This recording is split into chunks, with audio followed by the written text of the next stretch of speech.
Hello' everyone, নমস্কাৰ জনাই সকলোকে স্বাগতম জনাইছোঁ মোৰ চেনেলটোলৈ। আশা কৰোঁ আপোনালোক সকলো ভালে আছে।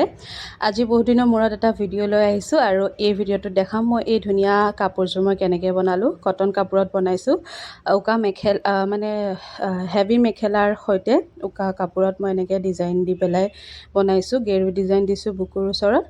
অতি সহজতে আৰু সোনকালে বনাব পৰা এইযোৰ কাপোৰ।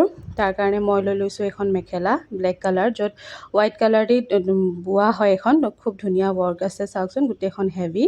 আৰু এইখনৰ পৰা মই পটি কাটি উলিয়াই পেলাই এনেকৈ উকা কাপোৰত মই ডিজাইন দিম। এইযোৰ মই বগা কাপোৰ লৈ লৈছোঁ আৰু তাৰ পৰা সৰু সৰু মিহি মিহি এনেকৈ পটি উলিয়াই ল'ম।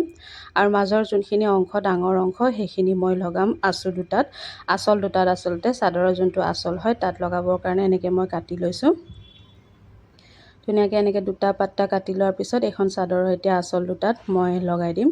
মেচিনৰ সহায়ত ধুনীয়াকৈ চিলাই ল'ম। চিলোৱাৰ আগতে মই কি কৰি লৈছোঁ, এনেকুৱা পিন পাই যে ব্লাউজ চিলাবৰ সময়ত লগা পিনবিলাক ধুনীয়াকৈ মাৰি লৈছোঁ, যাতে চিধা হওক। ধুনীয়াকৈ চিধা হ'ব আৰু এডজাষ্টবিলাক ধুনীয়াকৈ ফ'ল্ড হৈ পেলাই থাকিব, তাতে ওলাই নাযায়। দেখিছেনে? এনেকৈ ধুনীয়াকৈ গোটেইখনত মাৰি লৈ পেলাই এতিয়া মেচিনত ধুনীয়াকৈ চিলাই দিম। এইখিনি বেছি টাইম নালাগে, এদিনত ধুনীয়াকৈ কাপোৰযোৰ উলিয়াব পাৰি।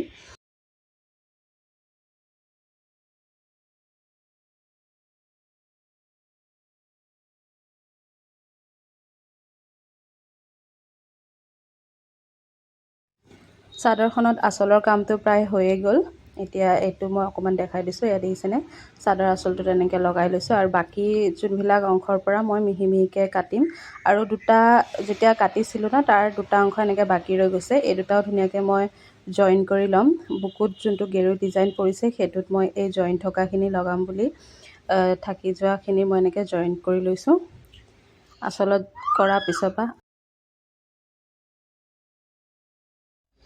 যিকোনো বস্তু জইন কৰাৰ ওপৰত যদি এনেকৈ এটা চিলাই মাৰি দিয়া হয়, চিলাইটো জইনটো গম নাপায়।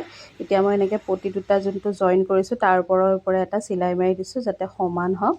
আৰু চাদৰৰ একদম মাজ অংশত ল'ব লাগিব। চাদৰৰ যোনটো একদম দুটা ভাঁজ কৰি পেলাই যোনটো মাজ অংশ হয় তাত মই এইটো লগাব লাগিব। গেৰু ডিজাইনটো তেতিয়া বনিব।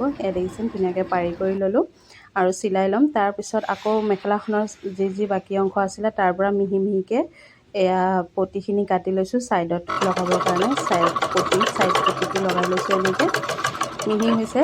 তাৰপিছত বাকী অংশবিলাকো এনেকৈ মই ধুনীয়াকৈ সম্পূৰ্ণ কৰি ল'ম। অতি সহজতে আৰু সোনকালে কৰিব পাৰি কামটো, বেলেগ আৰু নাথাকে। কাটি পেলাই খালি লগালেই হ'ল। এয়া দেখিছেনে? মাজৰ অংশটো হৈ গ'ল আৰু পটিখিনিও হৈ গ'ল। আৰু দুটা পটি থকা আছিলে কাৰণে মই চাদৰৰ গেৰু ডিজাইনেও ওচৰে দি দিছোঁ, ভিডিঅ'ত দেখাব নহ'লে।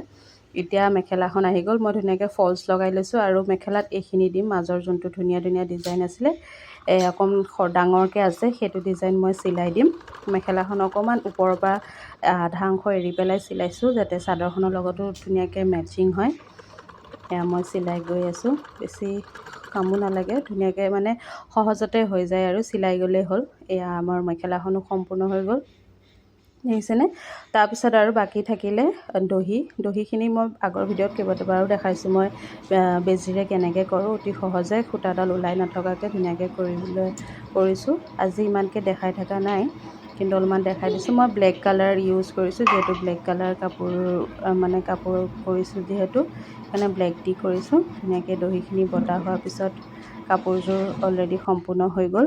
সম্পূৰ্ণ কাপোৰৰ লুকটো এবাৰ চাই লওক, তাৰপিছত মই পিন্ধি দেখাই দিম। এয়া এযোৰ সম্পূৰ্ণ কাপোৰটো হৈ গ'ল।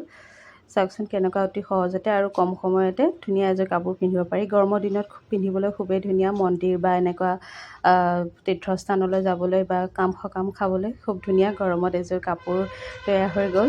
আশা কৰোঁ ভিডিঅ'টো চাই ভাল পালে আৰু কাপোৰযোৰ কেনেকুৱা লাগিলে এটা কমেণ্ট কৰিব বুলি আশা ৰাখিলোঁ। আৰু চেনেলটোত নতুন হয় যদি চেনেলটো ছাবস্ক্ৰাইব কৰিব। এনেকুৱা